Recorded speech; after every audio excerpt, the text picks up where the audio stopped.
বেড়াইতে ছুটিতে আসলে ক্যাত কাটতেছে দেখেন বেড়াইতে কত কর্মট আপনাদের যদি দেখায় ওমান প্রবাসী ছুটিতে আইছে আসলে এই যে বৈশাখ মাস তো খেত কাটতেছে তো জিগাই যে খেত কাটতে আসলে কেমন লাগে আসলে নিজের খেতেই তো কাটতেছে।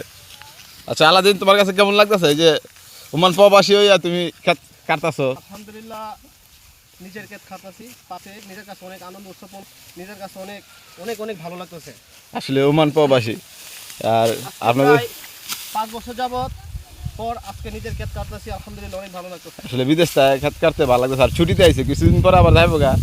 আর যদি এইদিকে দেখায় এদিকে আরো মানুষ আছে দেখেন বৈশাখ মাস আপনারা যে চাল ধান পান এত সহজে কত কষ্টের বিনিময়ে যে পান এটা দেখেন। এদিকে আছে আকাদিস ভাই আরো আমার অনেক ভাই আছে দিলালপুরের অনেক ভাই আছে। দিলালপুর জানি কোন ভাইয়ের বাড়ি?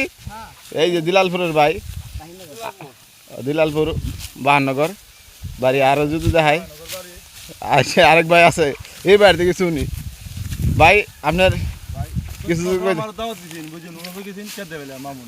ও বাবা একটা তরমুজ লাগবো 2-3 মন ওজনের জানবা এই ফুটতে করতে কি জানি নে 2 টাক দিয়েছে দুনো জানা লাগে একটা খাওয়াইবো একটু হারাম লাগে বুঝুন।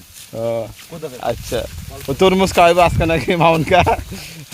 এই যে এনে আছে এই জুম্মান প্রবাসীর বড় ভাই মামুন কা। আর এই যে এনে আছে আর অনেক আর মনে অনেক আনন্দ আসলে বৈশাখ মাসে কাজ করতে অনেক ভালো লাগে।